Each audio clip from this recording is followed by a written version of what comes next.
Hello, everybody. I am your host, Felipe Milicio, and you're listening to the Total Basis Podcast. With me, as always, is Mr. Sean Flannery. Sean, how are you doing this evening? Morning. I am doing awesome. Another little 65, 70-hour work week in the books. Sleeping a little bit this morning. Get up and talk some random fun baseball stuff with my buddy Felipe. Hello, everybody. Everybody got it. Oh, we just talked about logic before the show started. Never mind. Well, we are here to discuss some, as always, some little known players who are making some headwind in the last few weeks or so. But last night, this past week, we got news that Josh Hader is no longer going to be closing for the San Diego Padres. Good thing they didn't have to give up a lot to get him. They were on a break. They're just on a break. And it's funny because right before this trade, Bob Melvin was put in the same situation with Taylor Rogers, where Taylor Rogers started struggling, and they said, we're just going to give him a little break from the closer job. And now they trade for Josh Hader, and now he's on a break from the closing job. So it can be stressful, man. It can be really stressful to be closing for a team that continues to disappoint. And just to piggyback off our discussion from last week, now everybody's mad at Fernando Tatis. Everybody hates him. Everybody hates Sean. Everybody hates Chris. Everybody hates Fernando Tatis Jr. at this point. And then, but yeah, now they're gonna, like you said, they're gonna give him a break, which this is a very crucial time for the Padres because playoffs are just around the corner, and they're gonna go with a 4-man closer by committee with Luis Garcia, the other Luis Garcia, not the one you're thinking about. One of the 7 Luis Garcias in baseball. Like, man, these people, where's he from? It doesn't matter. Give me a middle initial. Give me a middle initial. Give me something. A third, the second. They're Latinos. They have that second and third last name. You might as well just add it in there. Well, I know I have one. You know, Wilmer Flores has a brother who's becoming like a bit of a renowned pitching prospect in the Tiger system. You know, his name? Wilmer Flores. Mm-hmm. Welcome to Venezuela. Come on, you guys. I mean, gente Latina. Come on, man. You gotta get that variety. And I know Luis is a popular name, Garcia is a popular name, but I know damn well they have like 6 different names in there too. I know I do. I'm named after my dad, but if I really want to differentiate between him and I can bust out the other last names that I have as well. Come on, people. Nick Martinez. There's a common name, but there are no other Nick Martinez's that I know of. Adrian Morejon and Robert Suarez. So the Latinos are taking over the Padres closer by committee. But, I like Suarez personally, but all those guys are probably better options at this point. But what's going on with Josh Hader, man? Is there anything that we should know about him that has led up to his recent struggles? I don't know. It's weird. He's still getting strikeouts, but when they're making contact, I mean, they're doing more damage. And this isn't just a post-trade thing. This goes back to really the end of June, beginning of July. He had 3 straight appearances against pretty poor teams, 2 against Chicago, the Cubs, and then 1 against Pittsburgh, where he gave up runs in 3 consecutive outings. Like, that doesn't happen to Josh Hader. And then right before the All-Star break, he had that 6-run meltdown in San Francisco. And then he, kind of recovered. He gave up 1 run against Colorado, whatever. It's Colorado in Colorado. But then he gets traded. And now he's given up 3 earned runs in his last 2 of his last 3 appearances. What is going on? I don't know. Could this just be new team, new defense, new park, new whatever, wearing those crazy colorful uniforms, like distracting him? I don't know, because that's what he was wearing when he gave up the 3 runs the other day. He's still getting his strikeouts. The walks have always been, high, but negligible because of his strikeouts, but he's just getting hit hard. In his first 3-run outing that he gave up as a Padre was against the Giants again. He only gave up 1 hit, but he had 3 walks. So you walk 3 guys and you give them an extra base hit, boom, like you're done. And he gave up a home run to Alex Call of the Washington Nationals as he blew the save. And actually, he blew the save, and then he let them cushion the lead on that Alex Call home run the other night against Washington. Yeah, Josh Hader's had these moments in seasons, even last year, where he gave up a good amount of home runs. Like he would go on a roll of, he couldn't keep the ball in the park. but it's never reached this level or this Yep. proportion. So what do you think? It's just I don't know. That's why I'm asking you. You're the pitching guy, so it's weird. I thought maybe there's some Statcast number where you were gonna bring up, and it turns out that the fastball velocity is down, or the breaking pitches aren't breaking like they used to, or something minute like that. And it could be just mental. I mean, His fastball velo is actually up this year. His average sinker velocity, I was going to say value, that didn't make sense. 97.3. Last year was 96.4. He's throwing the ball harder. The slider, he's getting nearly the identical amount of whiffs. They're hitting the sinker better. They've never really been able to hit the slider. But is the fastball sinker moving at the same vertical and horizontal breaking point in the plane or some whatever crap that is? Is it still moving at that? Is there still movement that is baffling hitters at this point? It can't be. Yeah, I mean, it's basically the same. His sinker is the same in vertical movement and horizontal movement as it was last year. Nobody knows. So this is, you might listen, mark it down as something that's intangible. It's mental. He swirled in trade rumors, and you think finally he gets traded, new scenery, a place that really wants him to succeed, a place that wants him, and you think he would flourish. Now it could be just the point, like, okay, well, I'm doing all these things. I'm one of the best relief pitchers in all of baseball. Where's my long-term contract? Maybe how long do I have before it gets, before I lose ligaments on my elbow and that's it for me? It has to be mental. I mean, I'm just trying to figure out why things happen this way, and the fact that there's no tangible measurement to reason with it is just, it's kind of baffling. It's really perplexing to me. And the fact that you're perplexed really makes me scared now. He has a career, it appears to be a career low. Okay, so it's like bottom 3 of in zone swing and miss percentage in the month of August. So there's that. Oh man. Well, chat's up and running already. Actually, it is a career low. I had it by games. This is by months. Okay. Yeah, this is not good. Aaron says the hater news is crazy. It seems like the Brewers knew something. Hey, I mean, when you talk about teams like that, I mean, we talk about the Brewers being one of those pitching factories in Major League Baseball, one that you can actually depend on, and it is a very smart organization. They're just cheap, so yeah, maybe. And listen, they wanted to trade him for a long time now, and they finally did this year. So it just kind of coincides, but maybe they know something we don't know. I mean, they didn't get the prospects that we thought. I honestly didn't think that trade was any good for the Brewers. I thought it was. I mean, it was okay, but not for the best relief pitcher in the last 3-4 years. And they already got rid of one guy. But anyway, that's a different episode from like 3 weeks ago. But still, yeah. But there must be a reason why the payoff for the Brewers wasn't as big in terms of the trade. So maybe they did know something. Like, let's just get whatever we can for this guy, and just start losing the division already. So yeah, I think it's a little bit of half and half. I think it was they saw something, but also, he has another year of control, not like another 2 years. And I think they definitely went for more of like quantity rather than just like one big prospect, which seems very Milwaukee to get multiple guys and you have a higher chance. When they traded Carlos Gomez, they really didn't get back an elite player.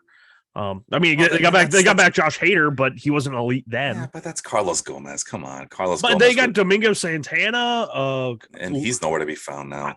That was a great trade. But it was like 5 guys. It was 5 guys instead of like one great elite prospect. Yeah, it's basically what's his face, David Stearns getting all the guys he knew from Houston. So yeah, basically, yeah. I mean, you stick with what you know, but still.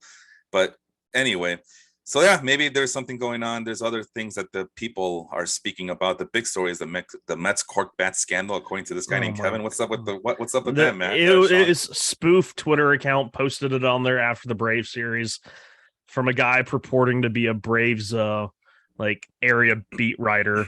No check mark, and yeah, corked bats. Even though the Mets are like middle of the pack, lowish of the pack in home runs, we're corking the shit out of our bats apparently. Chris also mentions Hader was on a decline prior to the trade. they were smart to move him. So yeah, it's something that we had alluded to as well. Chris also mentions that, well, now that Anthony Volpe is with the Yankees, he's going to save the season. Actually, is he with the Yankees, or is he speculating that he should be with the Yankees? He's Anthony not with Volpe? he's not with the Major League Yankees. Okay, so eventually he will save the Yankee season. Okay, trust your rookies to save your baseball season, guys. And of course, once again, Chris, the biggest story in baseball should be that Pujols is going to get to 700. I really hope he gets it. So, yeah, that seems to be. We're at that point of the season where we're milestone watching, right?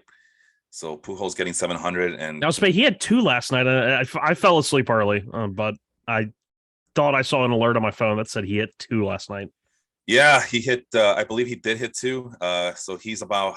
I think he's about 8 home runs away from 700, which is just crazy to fathom. Crazy to just think about where this guy started, and where he's finishing up. Like he was great right off the bat. Like his rookie season, he looked like a 7-year veteran. Like he was already at his peak when he got called up by the Cardinals. Did you see him running? Did you see him running those bases this year? He around. He just looked like an athlete. I mean, he looked like he was fresh out of the AA camp. Like he was ready to go. He was so fast, man. Yeah, right. Sure. Him and Yadier Molina are gonna go in a foot race against a snail and a tortoise, and the tortoise will win. And the tortoise will win because you slow and steady wins the race.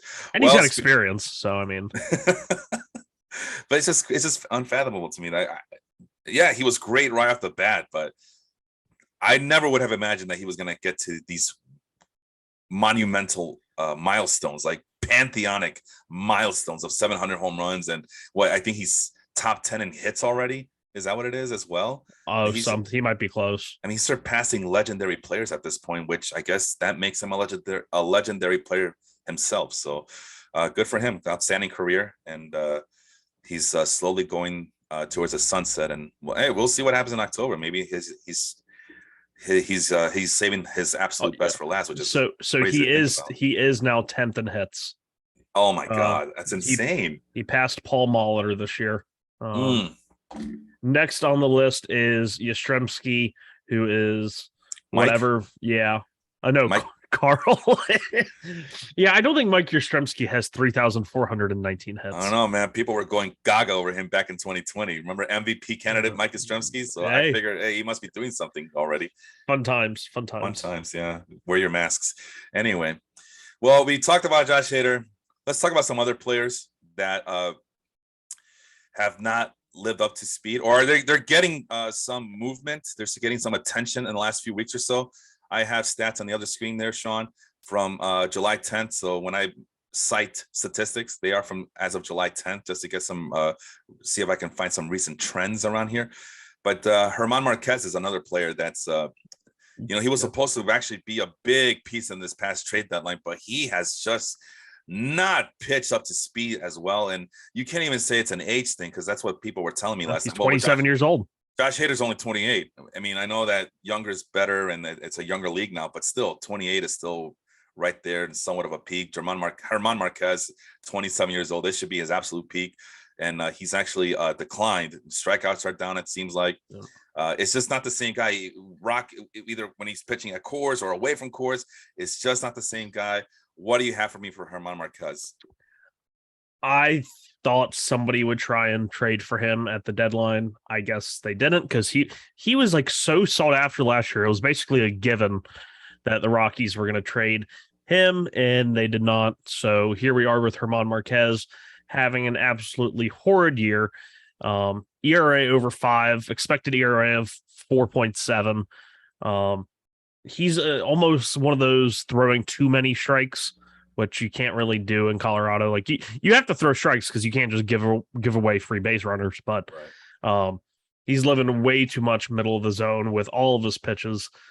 But we know that the potential is still there. But not really a guy who, while available in a lot of leagues right now, not really somebody that I'd be looking after this year. Wow.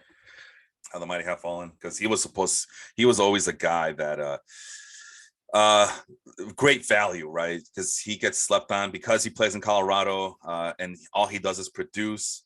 But wow, that's a heck of a downfall. I mean, the years where he had, like a 3.7 ERA, and people are like, "Oh, it's a 3.7 ERA." It's like, whoa, whoa, whoa, whoa, whoa. He's doing this in cores in the prime of the juice ball era. Like, it was so impressive what he was doing. Yeah. No, I agree. But nothing lasts forever, and I guess I don't know. Maybe crazy things happen. Maybe next year he'll bounce back, but I just don't see anything that would suggest that. But we've seen players bounce back before. Remember, we just talked about it right before we started to record this session. We talked about Paul Goldschmidt and how you were able to get him in your league just by trading some pieces, some random pieces, nothing too important. Is what I understood from you. And now look at him. Paul Goldschmidt looks like an MVP candidate. And speaking of MVP candidates, Chris once again is asking Aaron Judge for the AL MVP. Is he still in the lead? And by Fangraphs WAR metric, he is. But in terms of the narrative that writers like to go off on, is he still the leading candidate for AL MVP there, Sean? I mean, I'm still of the belief that if Ohtani has like a full season and he does well on both sides of the ball, that there really isn't anybody else. And especially, I was starting to doubt myself with that a little bit with how Judge was performing. But now with Judge sliding a little bit, as the Yanks slide a whole lot of bit, I think that leaves it open for Shohei Ohtani, who's sitting at around 3 WAR now offensively and 3.7 WAR pitching. So he's approaching 7-8 win season. That would, I'm pretty sure, be the highest in baseball right now. And Aaron Judge is a 7.5 still, just on offense alone. So yeah, I mean, yeah, I get it. But now we had this argument before, and Vince, you guys know about Vince. He warned us about this. Like, once you give Ohtani credit for doing two things at once, which is rare, it's a unicorn kind of thing, right? But once you set that precedence, now Vince is like, well, then that means every damn season he's gonna get the MVP now because of that fact, because he's doing something that has been rarely done in baseball, leaving no chance to anybody else. And then we talked about Ohtani's shortcomings, like the fact that he has to pitch every 6 games, which is still impressive. Oh. But I mean, how are the Angels doing? Okay, exactly. Despite the hitting prowess and the pitching prowess. You see, to me, MVP should never be about what your team's doing. No, I'm just mean, does it? But has it related? Has it? But okay, well, it's twofold, right? Because I agree with you. I mean, numerically wise, Aaron Judge is still hitting the crap out of the ball, and no one's even come close to him. But number one, yeah, it should be best player in the league. Number two, the narrative, but we're not voting. The writers vote on this. The writers, they write stories, they write storylines for people like us to get interested in. And it always comes back to that. Did this player help the team win games? Yes. Aaron Judge technically is. Shohei Ohtani. I mean, I in the games, especially like when he's starting. Okay, but like, overall, he hits every day. How are the Angels doing? I think they're still like 10 plus games below 500 still, right? I mean, the Yankees will be there in like a month, right? Well, not 10 games below. Not 10 games below. But either way, I mean, Aaron Judge without the Yankees without Aaron Judge look even worse than Ohtani. I mean, Angels without Ohtani are still gonna suck ass. I'm sorry, but but that's not the. No, I'm just telling you what normally happens. I know, Sean. I know this, but we got to think like sports writers, right? Sports writers, they got to write. Yeah, the idiots. Well, they're the ones. Listen, man. The ones who gave Eddie Palmeiro a Gold Glove. Eddie Palmeiro? Oh, Rafael Palmeiro? I was thinking Eddie Murray, not Eddie. And Eddie Murray too. Why not? But it really comes down to Rafael Palmeiro. Sorry. And we can say what we want about the Yankees. They're still 73-48, and a lot of it has to do with Aaron Judge just being that rock on offense. Meanwhile, the Angels are 52-68. Yeah, once again, way, way, way below 500. And despite the fact that he's crushing the ball over there in Los Angeles, Anaheim, Southern California, Orange County, they have a negative run differential of 45. Have you seen their bullpen? It doesn't matter, Sean. It doesn't matter. I mean, I know that goes back to team dynamics, but it's not like it just goes to prove that this is a team sport. An individual alone cannot turn things around. Even with Mike Trout on the team, they weren't doing much of anything. I know it's the bullpen. I know it's the starting pitching. Okay, but still. So this is our good friend Krista Marie from the group saying that every 6 day is messing up the rotation for all the other pitchers.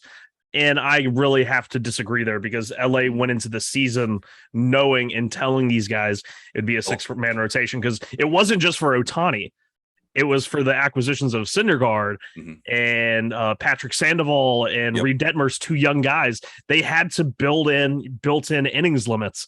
That's why they did 6-man. And they weren't the only team that did that. So I wouldn't say it was messing up other pitchers. That's just silly. Normally, I would agree with that sentiment. I mean, they've been doing it for like the last 2 or 3 seasons. But this year, this was a special case. You need those 6 guys. And they did. They did have 6 guys. And they said it from the beginning. It wasn't something like, we got to do 6 men now. They've known. And like I said, we actually liked some of those guys in Anaheim. We did. You know what? 6-man rotation, fine. But you're right. They're not the only one. The Astros are doing it. They're winning games. The Mariners, the Padres were all doing it at some point this year. The Brewers have been counting on that. Well, of course, because since the Astros are doing it, the Brewers are definitely going to do it now.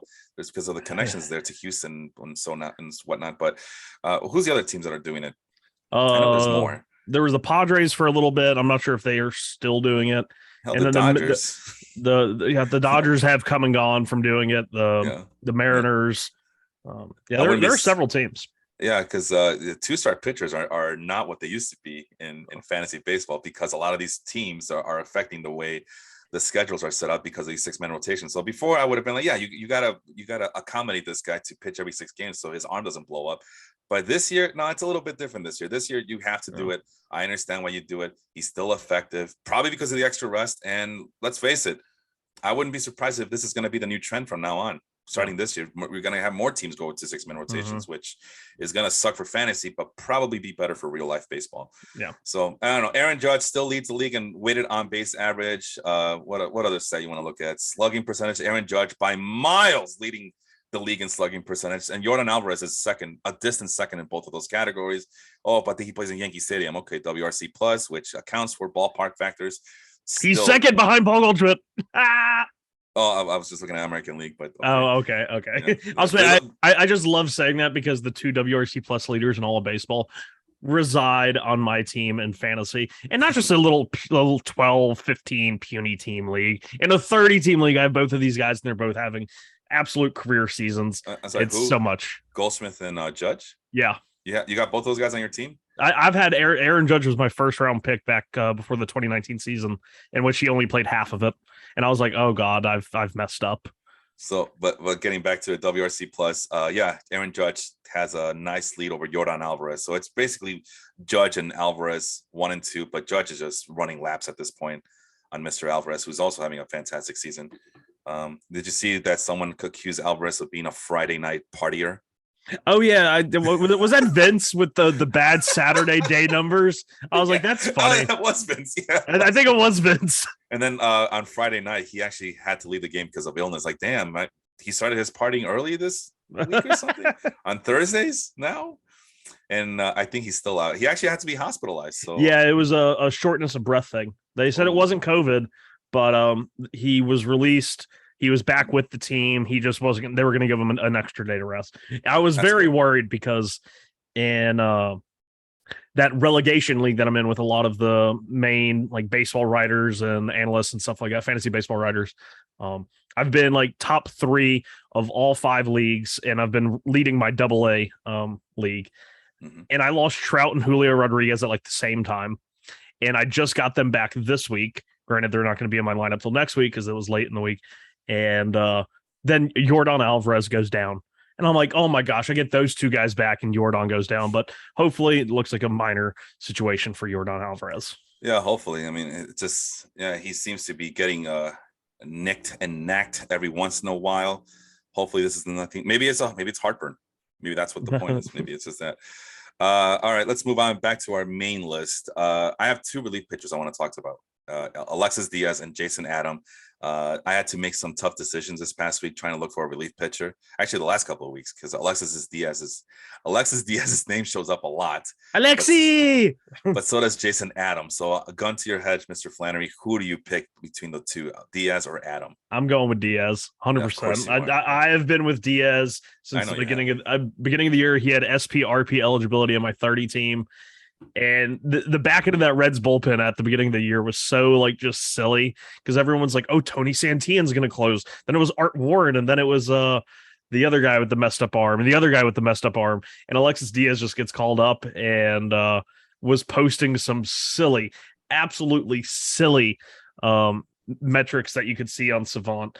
And he has continued that this year. The only real issue with Alexis Diaz is the walk rate. But I mean, he has the most extension of like any pitcher in baseball, and he's only 6'2". But and then when the Mets played the Reds, they interviewed both Alexi and Edwin, and they said who has the better slider, and they both Edwin pointed at Alexi, and Alexi pointed at himself. So with you know how Edwin Diaz's slider has been just so good this year. For them to both think that Alexi's is better, it's pretty impressive, and it's a high mark of praise. Excuse me. Well, like I said, I had a tough decision to make, right, in one of the leagues, and I decided not to go with anybody, but I was leaning towards Jason Adam. I actually do have Jason Adam in a couple of my leagues, and I went with Jason Adam in those leagues.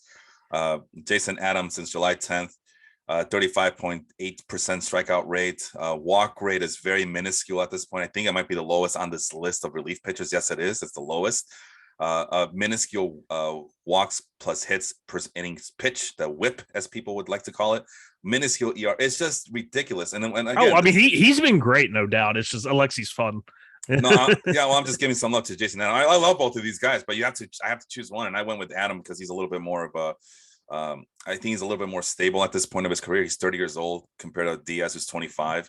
So maybe if you're in a keeper fantasy or dynasty league, one of those leagues, Alexis Diaz would be the guy to go with. But if you need something more steady, I think a little bit more steadier, Jason Adams is the way to go. And I'm not even looking. And he's getting all the saves now. I wasn't even looking for him to get saved. I just need him to get strikeouts and control my ERAs and whips. And now he's getting saves. Yeah, and he's getting holds. I was saying that was the thing is that Rays bullpen.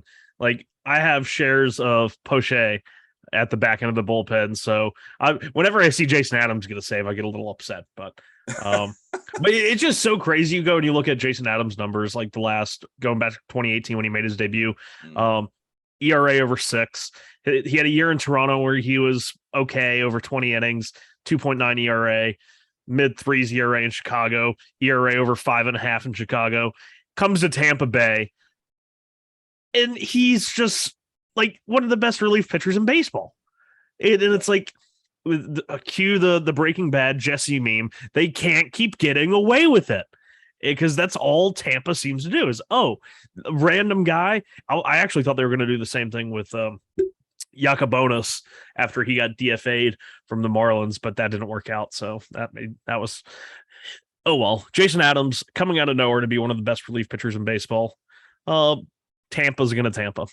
Yeah, Tampa is just loaded. I mean, I'm looking at their bullpen right now. Jason Adams at the top of the list, but there's a closer by committee situation going on. And you still got Peter Fairbanks, who got the save last night, Saturday. Brooks Raley, who's damn good as well, coming out as a lefty. You mentioned Colin Poche. You still got Ryan Thompson, Jalen Beek, Sean Hunt. This is ridiculous, man. This is absolutely ridiculous what they do over there. And this is why, I mean, Chris is out there arguing about the 6-man rotation, like that's going to ruin baseball or whatever. I'm just kind of skimming through his comment really quick. But this is another reason why you go with the 6-man rotation. It gives your other starters more rest. And then some of these bullpens, especially on the winning teams, their bullpens are so dynamic and so damn good. It doesn't even freaking matter. Yeah. Just get 4 or 5 innings, and then your bullpen just dominates the rest of the game. And it's funny because some of these Rays starters were in the bullpen at times, and they were just the long guys out of the pen. The Ryan Yarbroughs, the Jeffrey Springs. Those guys have been in the bullpen before. Yeah, and it's crazy. It's just, and then they bump them up to the rotation, call up somebody, and it's like, oh, okay, they're going to do that thing again. Oh, that's an interesting conversation going on in the chat. Wish we had I'm trying to just kind of nitpick at it one at a time. But yeah, this thing about the 5-man, 6-man rotation. And I would have agreed with Chris. Like, no, we we got to go with the 5-man rotation. That's what pitchers are used to. But it seems like it's the winning teams who are doing this. And it looks like the starting pitchers are getting used to it.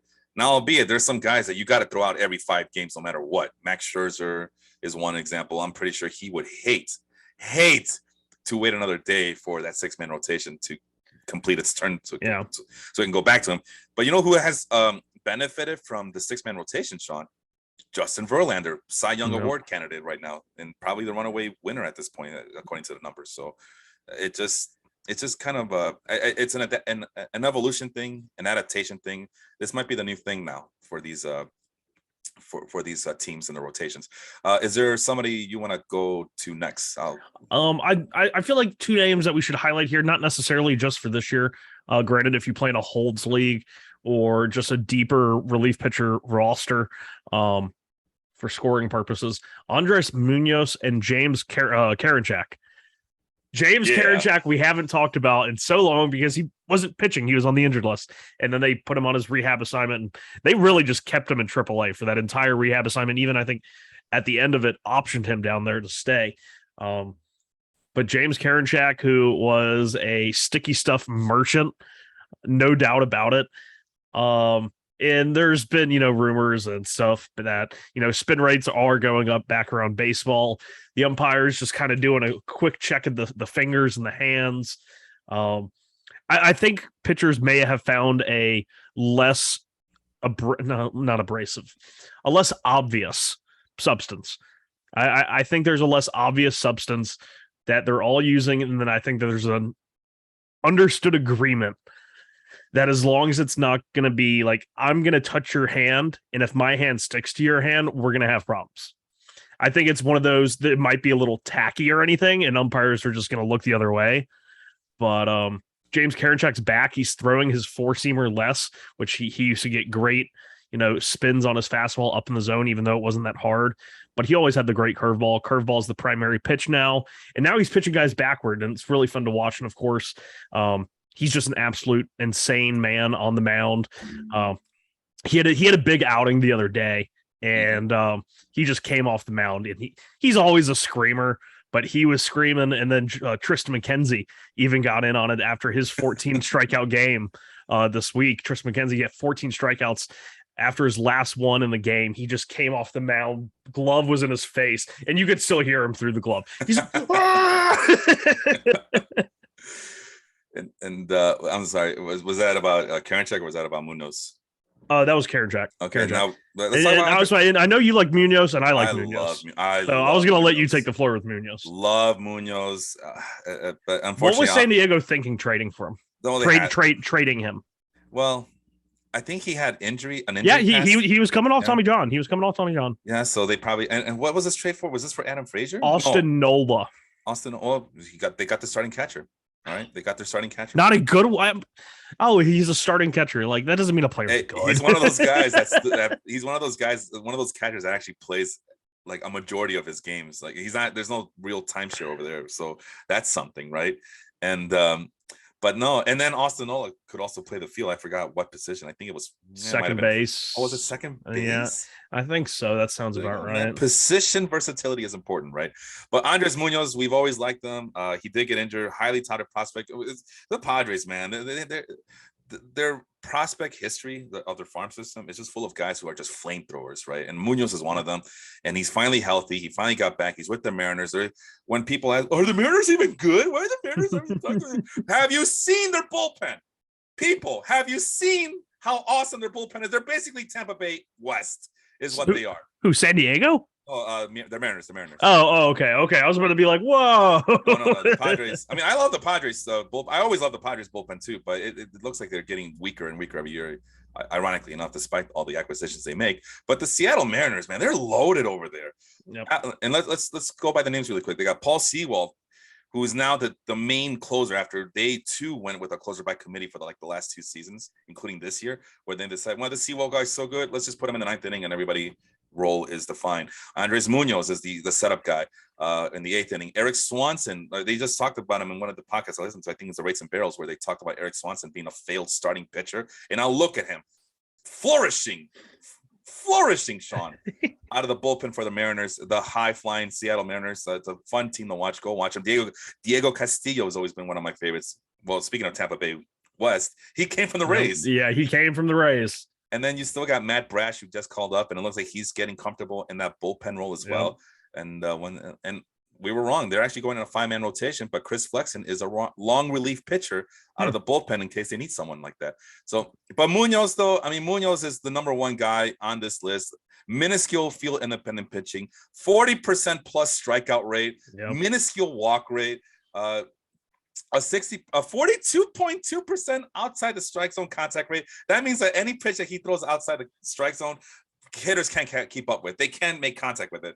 Nope. And I don't even know what his swing and misses are outside the strike zone are. You probably know more than I do, but he's inducing lots of swings. He's making very little contact. They can't keep up with him. No. Throwing an average velocity since July 10th of 100 miles an hour on average, Sean.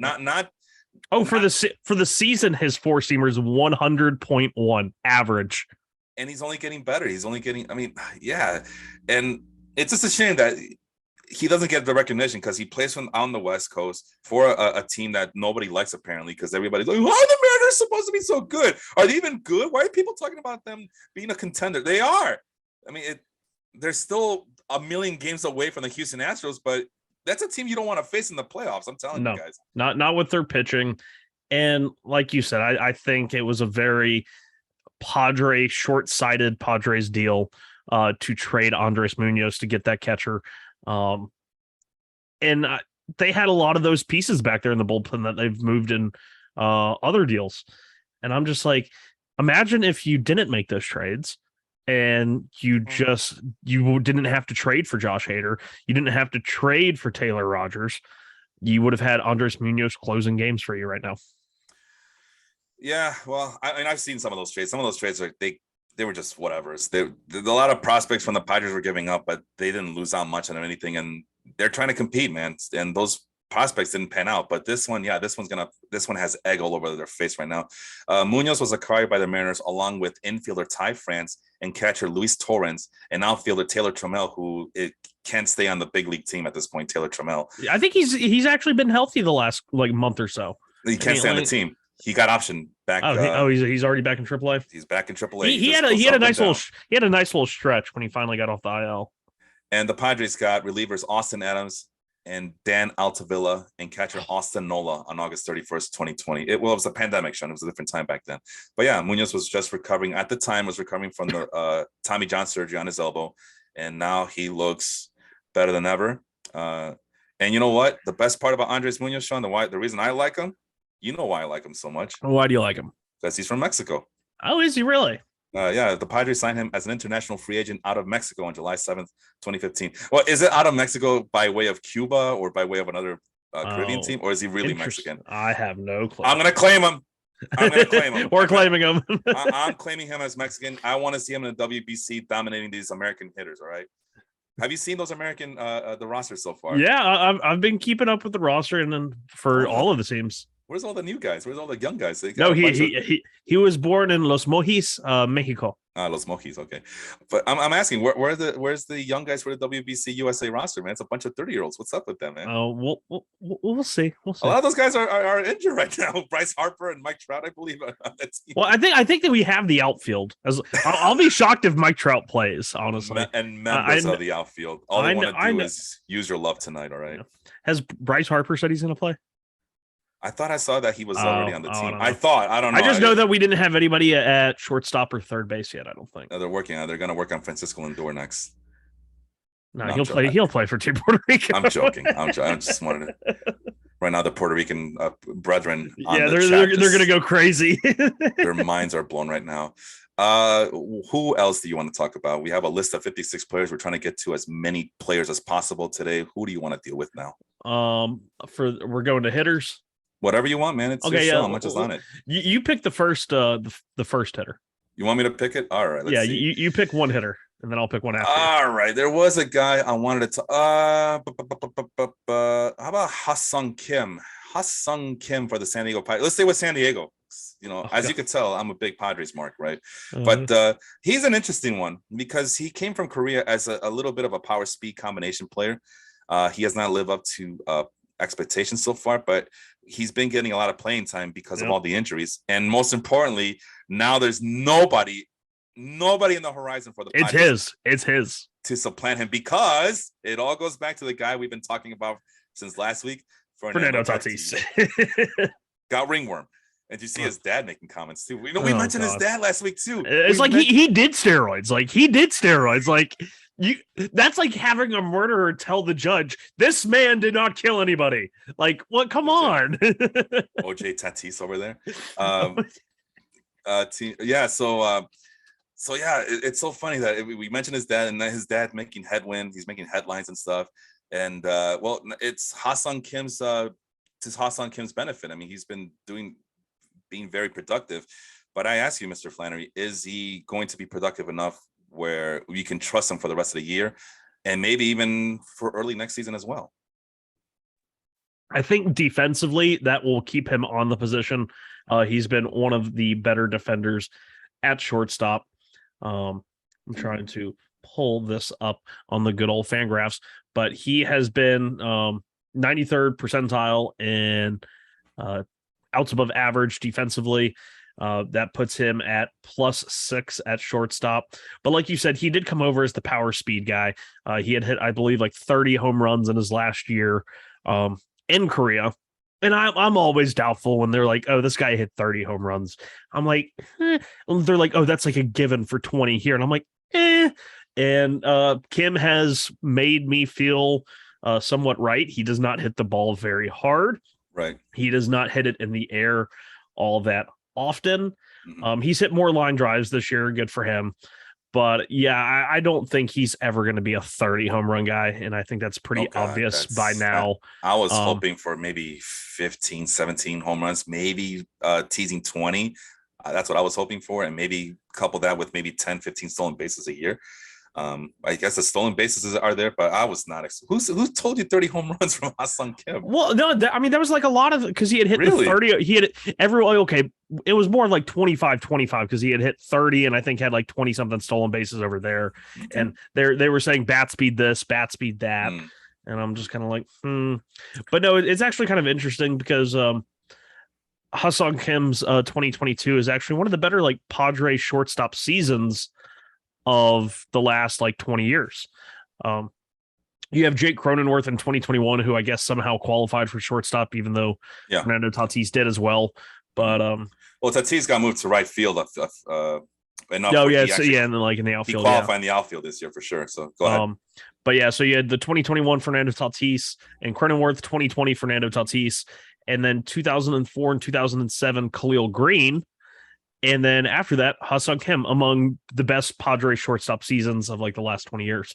But that's mainly being carried by Ha-Seong Kim's defense, which has been very good. And if you're going to, stick at a position defensively, shortstop's going to be the place where you can do that the easiest. Some positives about Kim, limits his strikeouts, does enough to take walks. So he has a very wonderful approach, but it results in a pretty good at batting average because he does make a lot of contact.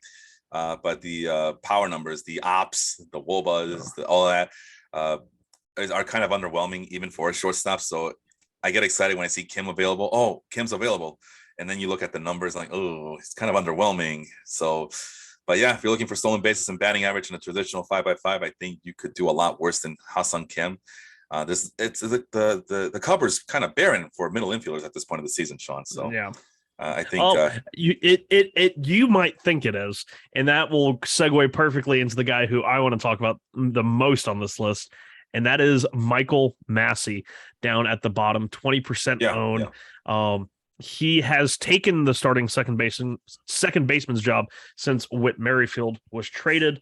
And I believe we've talked about Massey a few times in the last couple of weeks. Last week for sure, yeah. Yeah, and he's just a guy. He's awesome. He's hitting. And actually, he had his first career home run against Tampa this week. And I shared it on Twitter, and it reminded me so much of Daniel Murphy. And I'm like, slow your roll, Sean. If this one, it's like you see he's hitting the ball a little bit harder than Murph ever did, but like the lowish walk rate, the pretty low strikeout rate, and he's hitting the ball, 91 average EV, 15.7 barrel percentage, 299 expected BA, expected slugging over 575. Like, he's been pretty unlucky this year in terms of that, but hitting fastballs, hitting off speed. Slight issue is he has yet to get a hit off a breaking ball. We'll see where that goes, if that's just a fluky small sample size thing or not. But yeah, he spreads the ball all over the field. He's not pull heavy. He likes to go up the middle. He doesn't hit too many ground balls. He hits a good amount of line drives. It's very reminiscent of Murph. Yeah, it's an exciting player. Still learning the ropes. He's just a rookie, even though he's on the older side at 24 years old. I mean, relatively speaking, of course. But he's obviously seasoned in the minors from being in the minors, I should say. But unlike him, he does have a more aggressive approach, and he doesn't make as much contact. But you're right, the 15.7 barrel rate is promising. So we'll see how that goes. He makes enough contact where he's not where he can keep his strikeouts somewhat in check. Yeah. But yeah, that's a player where it kind of opened my eyes last week. I'm like, oh wow, so we've been kind of sleeping on this guy, and we even complimented the Royals for doing something correct for once. Let's go back to the pitchers. I'm very curious to hear your thoughts about Jose Suarez. Speaking of the Angels, Jose Suarez, Angels, and this guy's pretty new to the rotation, so to speak. I know he wasn't there at the beginning, right? I don't remember us talking about Jose Suarez at all back in March or even April. But so I assume he's pretty new. You can go ahead and correct me on that one. But strikeouts are about 20%, which at this point of the season, you get your strikeouts from your pitchers any way you can. And again, these are since July 10th statistics. Walk rate is pretty decent. The whip is really good. ERA is decent. All the peripheral ERAs are adequate enough. Induces a lot of swings. Contact rates are kept in check. Doesn't give up a lot of hard hits. And I don't know. Everything seems to be pointing to a guy that you can trust. Do you trust him though? I mean, he's your typical lefty, just kind of going out there and getting outs. It's a boring profile. It's not really one that is very much fantasy relevant, but like, if at this point in the season, if he's available and you're dealing with injuries or something like that, then yeah, like you'd go out and get this guy. Yeah, because otherwise, if you can't trust major league pitchers to bolster your rotation at this point of the season from the waiver wire, it might be time for us to do a prospect show next week there, Sean, about what AAA, AA pitchers can you trust then for the rest of the season. So I think we're getting to that point where we might have to start digging through the minor leagues to get that pitching help that we need. All right, so that's Jose Suarez. Who else did you want to talk about? We could do Ashcraft, or as you have him on the list, Ashcroft. I know, I corrected on my list. I don't know why. So Graham Ashcraft, a guy that was on one of our prospect shows last year, I believe. So, yeah. It was like towards the end of the 2021 season. I don't know about you, man, but I get excited every time I see a name. Hey, you know that Leonardo DiCaprio meme? Like every time I see a prospect you and I have talked about on this show, I do the point. Hey, it's that guy. We talked about him last time. Anyway, so Graham Ashcraft of the Reds. Yeah, Graham. He was a guy who really wasn't much on my radar until last summer. The wife and I went to Chattanooga, and we went to a Lookouts game. That's the Reds AA affiliate. It's in the Southern League, and the only real reason that I really wanted to go to this game, I didn't even stay for the whole game because it was so hot. It's on top of like this miniature mountain type deal. But Graham Ashcraft was the starting pitcher. I got a Joey Votto bobblehead, Chattanooga Lookouts bobblehead. That was the main reason we went. And Graham Ashcraft was out on the mound and was just pumping 99 like it was nothing. Yeah. And it was like just 99, 98, 99 as a starter. And you're like, you don't see this in most starters in the minor leagues. Like in the bullpen, sure, like most teams have a couple of guys that can hit 99, but it was like every single pitch. And what I couldn't tell then was, and a lot of the scouting reports was, it's a sinker, and he has a sinker slider, and he sometimes throws a cutter. But the cutter is his most thrown pitch this year, 51% of the time, and it's averaging 97.2. Now, he doesn't have the strikeouts this year. The strikeouts have lagged behind. It's been more of a pitch to contact profile. 93 innings, 64 strikeouts. Doesn't get a whole lot of extension, so I guess that fastball, maybe the velocity plays down on it with the lack of extension towards the plate. but he avoids the barrel. He's showing the ability to pitch to contact, which is like a good thing. I think that's a good thing. You can always develop, I feel like, a swing and miss ability if you can initially learn how to live in the zone rather than show the ability to get swings and misses and then try and learn how to pitch to contact. I think it's easier the first way than that way.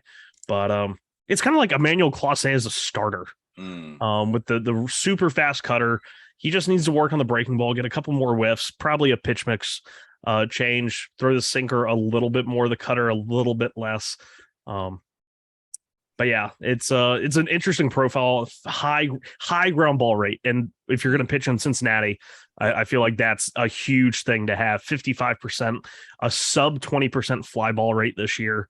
You can definitely tell they're uncomfortable at bats for hitters when he's on the mound.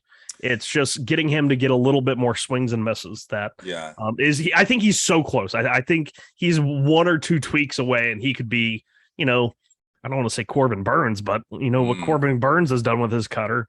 I mean, it's pretty amazing. Yeah, I remember Cubs fans were telling me, Felipe, you're stupid. Why are you hyping up Corbin Burns and Brandon Woodruff, especially Corbin Burns? I mean, he's just the bullpen arm who the Brewers are desperate to put him in the rotation. Don't believe the hype, Felipe. He's a nobody. Okay, he's a nobody. And then 2 years later, he's a Cy Young candidate every single goddamn year. So Andrew O'Sullivan, friend of the show, member of Baseball Life, in that 30-team league, he acquired Corbin Burns after his 5 ERA season, in which he was kind of split between, I see that pinky up while you sip your cup. How fancy and elegant. But anyway, yes. It's about balance, man. It's about balance. He acquired Corbin Burns, I believe, in the offseason after he had the split rotation bullpen year, ERA over 5. And it was, I think, Mickey Moniak and a pick for Corbin Burns, straight up. And it wasn't like a first-round pick. It was like a third-round pick. And that was how he got Corbin Burns the year before he absolutely broke out. It's an awesome trade. For Mickey freaking Moniak. Yeah, failed number 1 pick overall. Yep. For the Angels now. So yeah, the Angels tired of ruining pitchers. They now want to finish off the jobs for these highly touted hitting prospects. So yeah, Ashcraft. The only thing I don't like is, I think you mentioned it already, that not enough strikeouts, but sounds like he's on his way. Every time I see him, like, I want to pick him up. I'm like, man, I wish he could show me something more in terms of strikeouts, but maybe. And it's funny that I mentioned the Corbin Burns thing, because I just now saw this. According to Baseball Savant, similar pitchers to Graham Ashcraft based on velocity and movement. The number 1 he's closest to, Corbin Burns. And then numbers 2 and 3 are Brad Keller, Andre Palante, and 4 is Antonio Senzatella. So do with that what you will. No, you lost me there, man. You lost me there. Let's go with someone else here. Another pitcher. What about the one right underneath him? Because I think we have to talk about him as a person that shouldn't be on your team. I know these are guys that we think that maybe should be on teams, but you say his name. I'm sorry, I already sorted mine on my end. So okay. So it's going to be.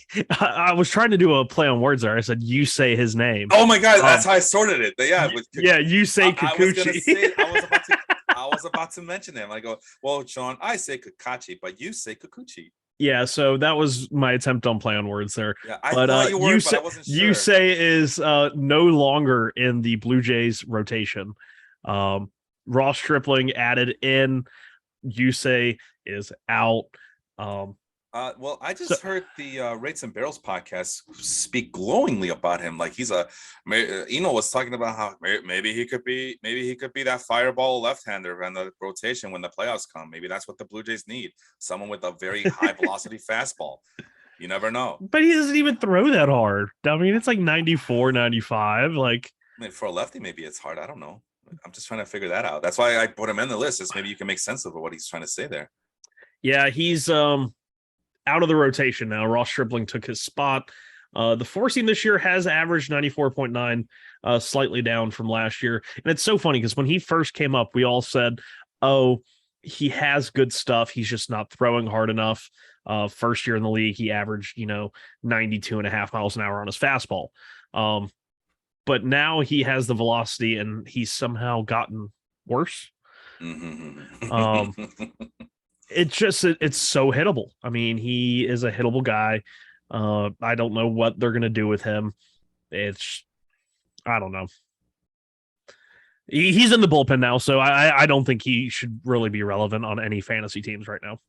Do you think he'll flourish in the bullpen? I mean, it seems like he has that pro. Maybe that's what Sears was talking about, that he's going to be in the bullpen. I honestly thought he was talking about him being in the rotation, but maybe that's what he's talking about, that out of the bullpen, now he becomes a weapon that the Blue Jays can use. And I think that there's a chance that happens, but I don't know how fantasy relevant it's going to be, because I don't think it's not going to be high leverage situations. I mean, I think Bass, Garcia, and Romano have, the high end left, and even like Trevor Richards has kind of been filling that long man role. The fall from grace he had, Trevor Richards. Yeah, well, I know he got hurt pretty bad. I forgot what it was, but he was supposed to be the three-headed monsters coming up in Miami with Pablo Lopez. Yeah. He was my favorite because he had the best changeup. He had a really good changeup. Pablo Lopez just got dropped in my league, and I wanted to get him, but he's been struggling lately. That's another guy we should be talking about. Why is Pablo Lopez sucking so much? I have no clue. I think he got maybe overworked at the beginning of the year because he was going deep early. Because he was doing well, but it was like they rode him pretty heavy early in the year. Yeah, well, they ride Sandy Alcantara pretty heavy, and he just gets better. But he's built like a tank. So he's built like a tank, and Lopez, who, he's a little guy, but he has I feel like he has a lot of pitches in his arsenal. So I feel like he's just not built up strength wise. It's like he seems flimsy. But we've seen pitchers succeed with that frame before, and those guys usually come with a better. When we talked about it, the little guys usually come with a better command of the pitches, better control. He does have good control from last I checked.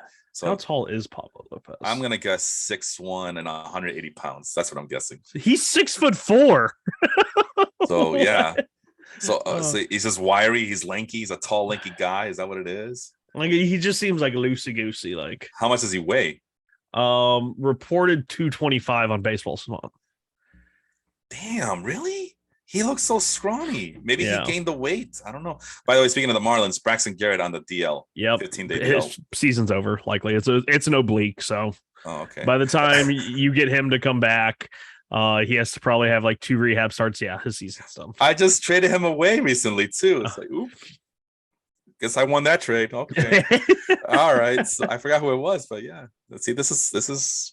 Yeah, I traded Yandy Diaz in my 30-team league. It's changing the guard. It's very sad, but I got Brian Rocchio back, and 30 minutes after I traded Yandy, he got pulled from the game mid-game. He had tweaked his knee or something, but he's already back. But I was like, oh my God, what are the odds if I finally trade this guy and now he's torn his ACL 30 minutes later? I would have felt so bad, but I would have been yes. Let's go back to the hitters here, Sean, really quick. Another high contact guy for the Angels, not David Fletcher, but Luis Rengifo. Every time I ignore that guy. I don't really care much for Luis Rengifo. I don't see him on my list, but I know who he is. So, but he just continues to show up every time. He shows up this is a guy you must add. This is a guy who's been doing well, and let's see what he's been doing since July 10th. Guy doesn't take any walks, but he does. Another guy who controls the strike zone very well. High batting average. He's been doing very good. He has an ops of 819. For a guy like him, I never would have expected that. Very aggressive swinger, makes plenty of contact. The called strikes per whiffs is pretty damn low as well. It's not like he's driving the ball with authority, though. Exit velocity of 87 miles an hour, though 87.8 miles an hour to be exact. But other than that, I mean, is there hope? I mean, he's only 25 years old. Is this someone that we should be taking more seriously? I think he's a guy who's a better baseball player than he is a fantasy baseball player. Okay. And of course, Rengifo was part of that failed deal, part of the Jock Peterson, right? The Jock Peterson deal. Yeah, he was. I think Rengifo was supposed to go to the Dodgers, and Jock was going to go, and then somebody from the Twins was going to go to the Angel. That was such a confusing trade. Yeah, now it's getting more convoluted than it should be. But it didn't work. I just remember Rengifo being part of it. Yeah, that's his claim to But yeah, fame right there. definitely a better real life guy. The switch hitter that can play multiple positions. Managers love to have that on the bench. And they don't strike out, so you can put him up in a big situation, and there's a good chance the ball's going to at least be put in play. Yeah. But fantasy wise, like you said, not a whole lot of power. Never really shown a whole lot of power. Just like you said, good strike zone command. Might give you a couple of like I could see him having a season where he bats like 315, like an outlier year. But and that would be depending on how much he plays, that'd be a useful fantasy player. But right now with the role he's in, not really. Another guy I wanted to talk about, Jake McCarthy. This is a guy, I don't know if we talked about him exactly on this podcast before, but I know that when I do the minor league filters for AAA, his name always shows up. Guy controls the strike zone, very good plate discipline, very good approach. Actually, not good discipline because he swings at 53.7%. At least since July 10th, he has. But he doesn't strike out a lot, is what I'm trying to say. Can hit for a high batting average, steals a lot of bases, has 8 stolen bases since July 10th, leads the list of 27 players we got here for hitters in stolen bases. He has 8. That's the most on this list. And has hit for a little bit of pop, but only a 791 ops, Sean. And that's what is really preventing me from getting him. And I know with the Diamondbacks, Jake McCarthy plays for the Diamondbacks. Yes. They're loaded at the outfield. So that's another strike against him. No pun intended there. But I don't know, man. 24 years old, but he's not one of those big name prospects that the Diamondbacks have at the outfield. Is there a chance he could stick around just by his know-how, his knowledge of the game there? I mean, at best, like Jake McCarthy's a 4th outfielder on a good team. But the team that he's on now, not a good team, but has so much talent in the outfield that he might not even be a 4th outfielder there. This could be a guy that's non-tendered and goes to a contending team. I just don't think he's going to get the playing time needed to. I know a lot of people spent a lot of fab budget on him earlier in like June, July, when he was showing that he wasn't going to strike out a third of the time like he did last year when he was called up. Because in 2021, a lot of people liked his numbers in 2021. He had 29 steals, 15 home runs, but the strikeouts were up, but as were the walks. It was a weird little situation he found himself in. But this year, he's leveled off offensively. He's a solid player, 273, 30 on base, a little bit of power, a little bit of speed, okay enough defense. But yeah, I just don't think he is like he'd have to be on a bad team to get enough playing time to kind of be relevant. Like Pittsburgh. Like if he went to Pittsburgh, I think he'd be a good fantasy player. No, if he goes to Pittsburgh, that's where you die, man. You die. You die every time you go to Pittsburgh. Actually, he's 25 years old. He just turned 25. I get it. I understand because that's the thing that's preventing me from getting him is that, man, he profiles like a 4th outfielder, but then I see him and I see the numbers. I'm like, man, I really want to like this guy. I really want to pick him up on my team. I really want to root for him and he could be a major league starter. But yeah, right now he's in a platoon situation, but he's been playing a majority of the games for the Diamondbacks in the last week at least. Yeah. But he's right now in a platoon situation with guys like Jordan Luplow and Stone Garrett, and Stone Garrett is everybody's favorite player of the week this week, as he's gotten some headlines as well. But I don't know. I think McCarthy, former 1st round pick, albeit is from. But if anything, he is going to be on the strong side of those platoons. Yeah, for sure. Yeah, that I mean that's a good thing. That's why he's been starting on majority of the games. But yeah, the one time he didn't start this week, it was Wednesday against a left-handed pitcher. I forget. I don't know who it was, but it was against a left-handed pitcher, so he sat. But McCarthy, the only thing that's preventing me from diving in blindly with him is that, like you said, not enough power. I got to see that power. I got to see that ops be at least over 800 before I can consider it. But you're looking for stolen bases. This guy's stealing bases. You have to also think kind of the depressed nature of offense in baseball this year. His 740, 750 OPS this year is 8% above league average. So is kind of for sure. And I understand that. On this list of 26 players, though, he's ranked 16th in WOBA, and albeit a 122 WRC plus, but that puts him on this list middle. That's like middle of the pack, right? 14th on this list of 26 players. So it's still on the low side, and that's what I look at. I understand that there's a depression going on in offense in baseball, but he's not really standing out either. Like he's not like another guy that we could be talking about is Jake Fraley, who has a ops of over 1,000 since he came back. And again, the stats I'm looking at are from July 10th, since July 10th. Yeah, I do like Fraley in Cincinnati. I think that is for them, they trade, Naquin and they replace him with Fraley, who's kind of just like a younger, and is he? I can't believe he's a few years younger. 27 years old. Yeah, 27. I think Naquin's 29. I thought he was 30. He could be. I just feel like Naquin, in my mind, him and Bradley Zimmer are like always 24 years old. Like they just made It's the Bigs together. They're going to be so good. But among all of those guys on our list here, how many of them have the stolen base upside of McCarthy, though? Like I said, he leads. I just said, yeah, if you're looking for stolen bases, this is the guy to get. But just be mindful that you're probably going to struggle with the power numbers and the platoon situation going on with the Diamondbacks because they are loaded in the outfield. So to me, I do have him in one of my leagues at the very least, but there's these two other leagues that I'm in, and I can't go for it. I'm a little bit tepid. Is that the right word? Tepid about McCarthy. I haven't added him anywhere, but I know a lot of people have. But you talk about the stolen bases. Yeah, the other guy on this list is 5, Sam Haggerty, and I don't know if he's going to be starting every day because the Mariners also have a lot of outfielders that they need to play unless he plays other positions. Ha-Seong Kim is another guy. It's another guy, right? You're sacrificing power to get the speed, and at least he's going to be playing every day. So yeah, the stolen bases are a rarity, but is it worth it to me personally? Because for some people, he got 8 stolen bases, I got to go pick him up. But even in CBS leagues, what's his ownership rate? I just saw it right now. His ownership rate at CBS is 15%. 15% for McCarthy. Yeah. It's even for stolen base, even as a stolen base guy, he's not. People aren't diving in on him either. But we'll see. I continue to monitor him because I do like him. I have hope for him. I do think he could be more than just a 4th outfielder on a winning team or on a bad team. So be the case right now.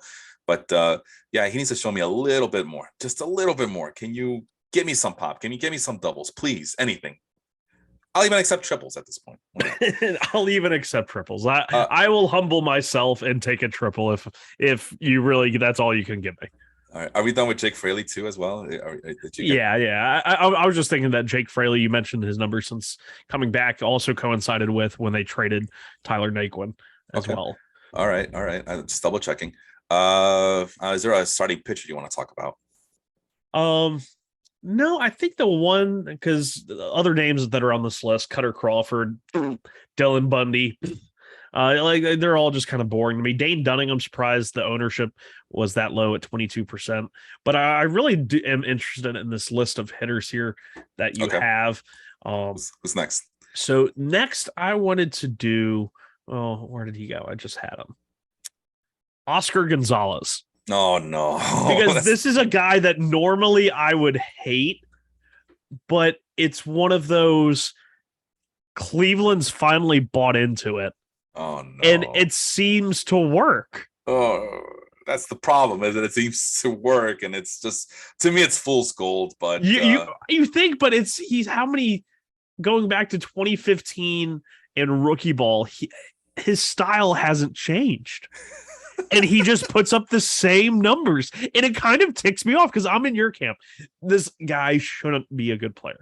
But here we are. I've been fooled before. I'm not getting fooled again, okay? Who?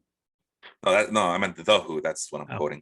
But Oscar Gonzalez, 2.9% walk rate since July 10th. This guy does not know how to take a pitch. So it's 3.5% on the year. All right, so it's actually gone down since July 10th. Okay, so he'd be great with 3.5 is high. You said 2.9 since July 10th, so it's actually gone down. It's down in that. Okay. Yeah. Sorry. You're doing full season. I do the short sample size. That's how it works, Sean. No, but I was gonna say he'd be great for the White Sox as he fit right in, and he couples that with a 22% strikeout rate, which. I don't know, man. That just doesn't look good to me. It looks awful. And okay. So Felipe, you just don't get baseball, okay? He's sacrificing the walk because he's gonna be hitting more for power. Okay, since July 10th, he only has 1 home run. But that's the thing is he's not a home run hitter. I mean, he did have 31 home runs in 2021 between AA and AAA, and he has 12 this year between the majors and AAA. Okay, so he's a double sitter then. He has to be because he's posting some very extreme high numbers. He has 20 doubles in 198 plate appearances at the major league level. I'm sorry, how many? 198 for and 20? 198 plate appearances, 20 doubles. Okay, so what was that about to be? That's with 3 home runs, and I think he has a triple. No, he has no triple. He has 2 triples on. But I don't know. Like I said, like this is a guy that shouldn't work, but it does. No, it shouldn't work. You're right. It shouldn't work. But it does. He's gotten exposed before. He's gone into major slumps before, and now he's back on the peak of things again. And it's only a matter of time before it goes back down again. If you look at the so-called slumps, they were brutal. I've had them before. In 2019, I'm just looking back in this time of the minors. They are always right when he jumped up a level, and then he started the next year at that level and dominated it. It happens with a lot of minor leaguers. I don't think this is a guy I'm tentative to like, and I really shouldn't, but I want shares of him. I'm gonna pass. Here's the other problem that I have with him. Very hyper aggressive. There's aggressiveness and then there's hyper aggressiveness. 55.3% outside the strike zone swing percentage. Overall swing percentage at 65.8. I mean, he doesn't take a pitch. He's never seen a pitch he never liked. He's basically Tinder man. He goes and just, I'm gonna swipe on everything and see who I'm gonna message all these girls. I'm gonna see which one answers back. I have a 1 in 100 chance of getting something here. Contact rate. I mean, yeah, if you're gonna be swinging that much, you better have a decent contact rate. But it's not even that like worldly. It's not like he's not even pushing any percent since July 10th. And of course, a 15.8 swinging strike percentage, which is pretty darn high. All to get a 45.1 hard hit rate and 9.8 barrel rate. So that, I mean, a 45% hard hit rate isn't terrible. It's all right. It's pretty good. I mean, that is pretty good. Right, well, how good is that? Let me see. Hard hit rate. Let's see. That would be put him in. Oh, okay, so he's 5th. I don't like the approach though. I can't do it. I can't do it. Can't do it. Can't do it. Can't win with it. I've done it before. I don't want to go through that again. It's just too much of a roller coaster for me. So here's the hard hit percentage of all people with 190 plate appearances. You said he was were you using Fangraphs or the Statcast one? The hard hit. I'm using whatever they imported from Statcast. Okay, so I think he's like at 44. I'm just trying to see who kind of that puts him around in terms of the hard hit. Okay, so yeah, he is at a 44.2%. That has him tied with Mookie Betts among all hitters with at least 190. They're at 72 and 73. It's slightly ahead of guys like Brian Anderson, William Contreras, Trey Turner, Max Muncy. I don't know. Like I'm telling you, like I kind of like it, and I hate the approach. I'm not that type of player proponent, but hey, when somebody shows they've made it work over multiple levels over multiple years, I tend to believe them. Nah, I'm not gonna do it. I can't do it. Been there, done that. I'm not getting fooled again. I don't care. Like he needs to show me something else, man. I don't know. It's just not working. I don't want to do it. Sorry. Good morning to Austin, who actually did wake up early enough to do this. And I forgot to mention at the top of the show that he now has his own podcast. He was the third member of this show. Now he has his own kind of a piggyback to this one. It's a shorter version of this long show that we're going with, which I think we got one more player in us before we call it a morning. But yeah, Austin now will be hosting the Total Basis Express podcast. So thank you for that as he carries a torch on the weekday show, and we do the weekend show here, the longer version of the show, as we have a lot of ground to cover usually. And I'm glad. Austin's a good kid, and apparently, we're selling spam here? What? No, are we selling meat substitutes? Is that what I like spam and eggs? Spam it, yeah, man. I mean, the Hawaiians can't be wrong. It's just our shitty Zoom.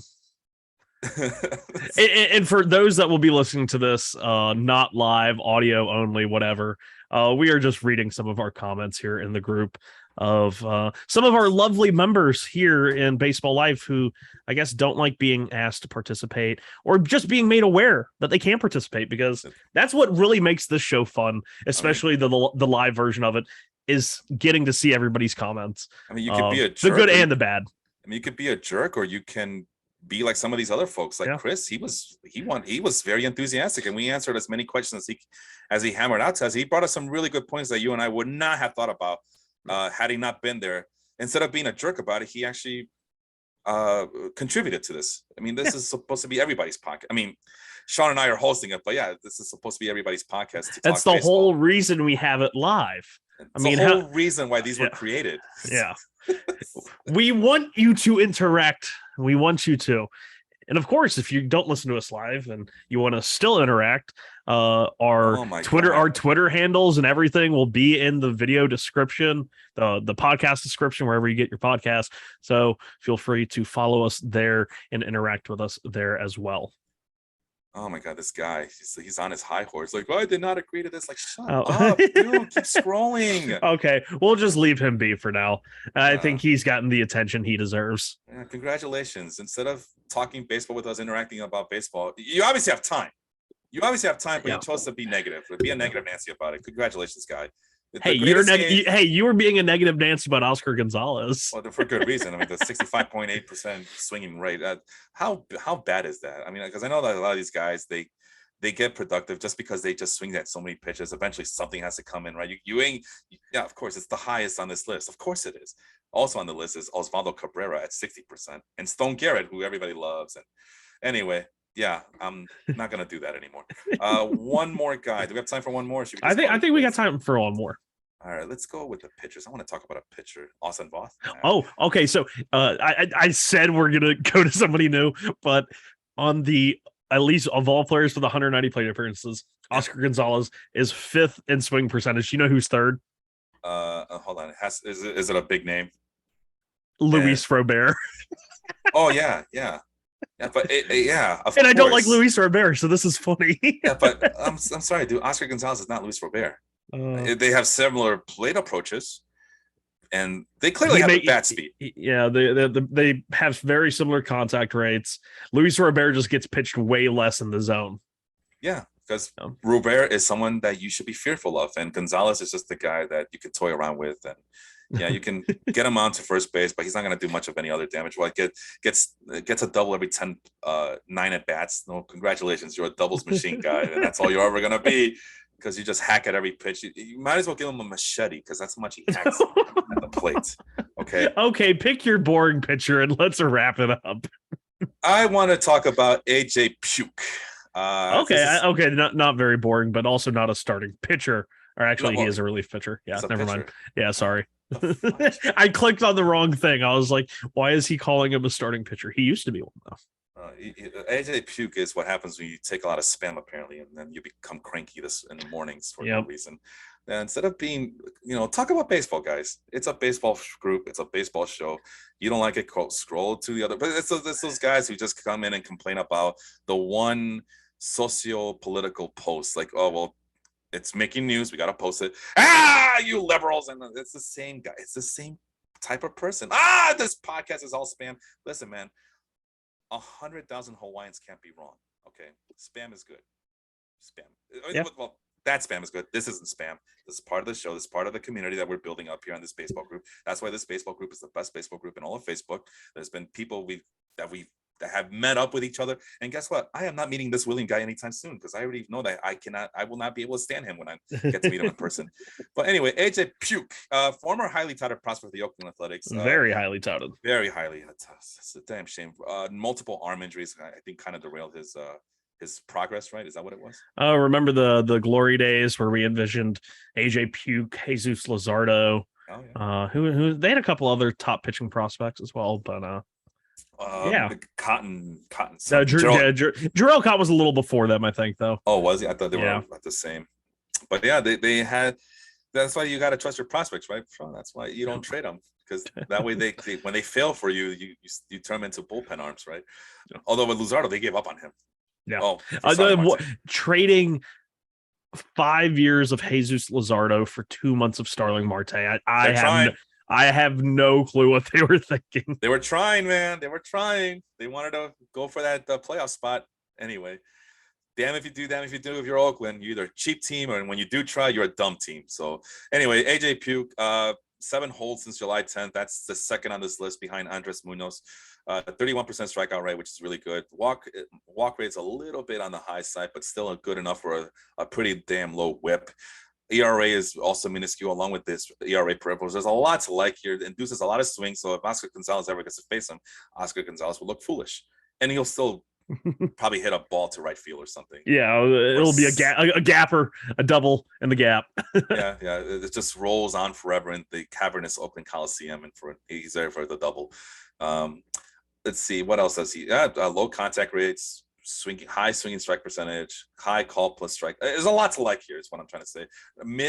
Actually, not even midnight. We're talking about 97 mile per hour fastball at this point on average, and no one can get a solid clean hit against this guy at this point.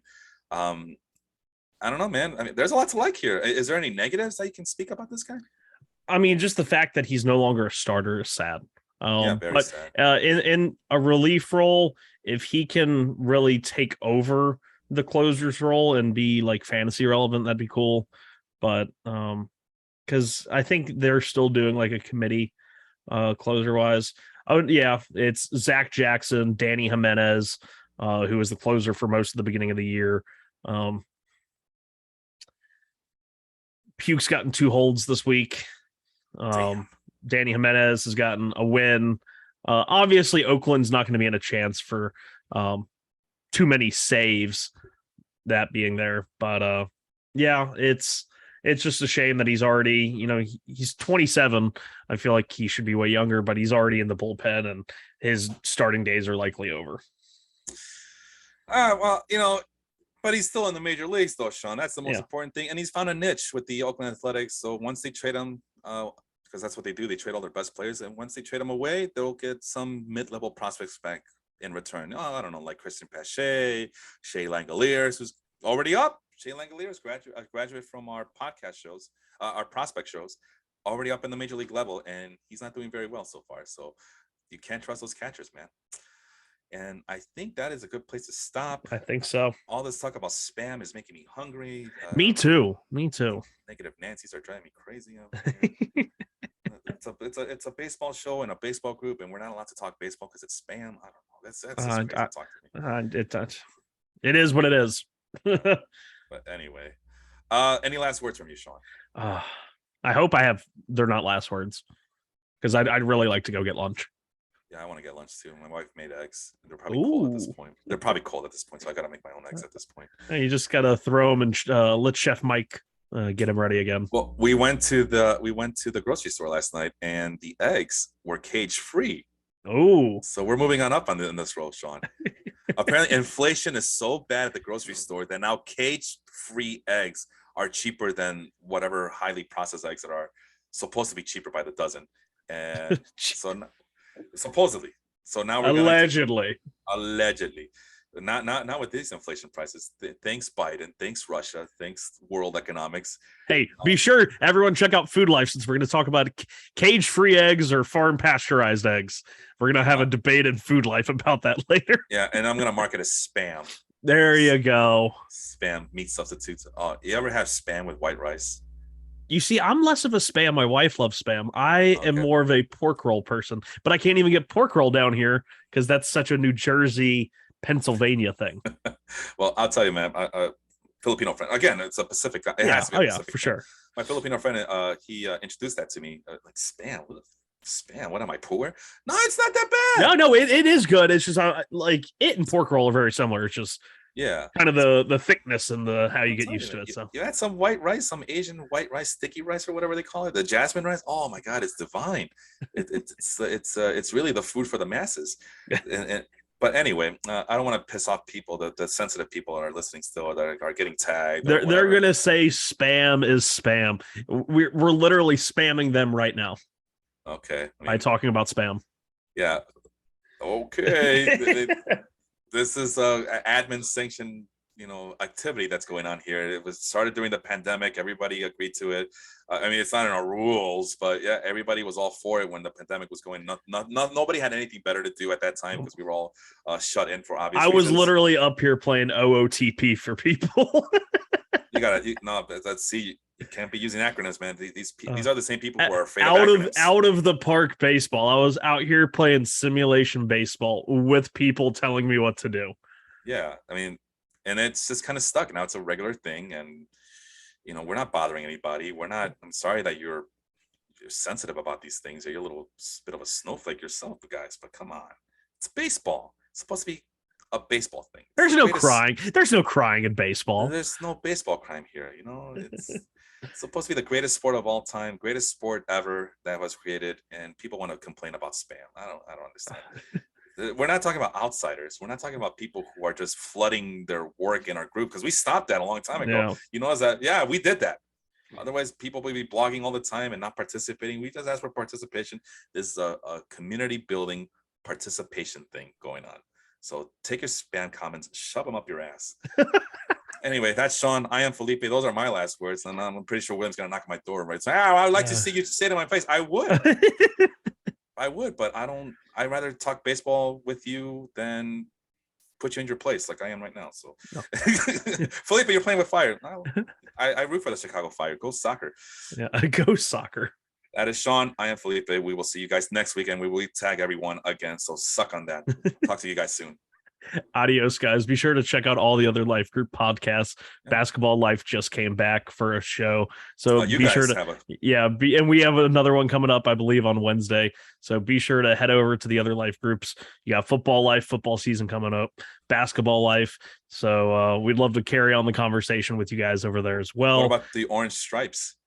Yeah, that one's coming up this week. Yeah, I don't think it's tonight. I'm not sure if it's tonight. It might be Wednesday again. I don't know. But is it on Baseball Life? Yes, it is on Baseball Life. Are you going to tag everyone? Somebody will. You guys got to get used to it. I mean, you better get used to it. 8,000 people can't be wrong. All right. Yep. And then, of course, Austin, our guy, once again, I got to say it, Total Base Express the following night. I think he's going to go Thursday nights, and he'll do a miniature version of this show, and he will probably he told me what he wanted to talk about next Thursday, and I already forgot. Roster construction or something? Roster construction, yes. So if you're wondering why your team is so bad and so awful, and why you're mad and get sensitive about a fantasy baseball podcast in a Facebook group, go listen to that show. It might be more up your alley, yes, and might give you some insight on why your team is so awful. So there you go. Again, signing off. Last time, me, Felipe, that Sean. We'll see you guys next time. Adios.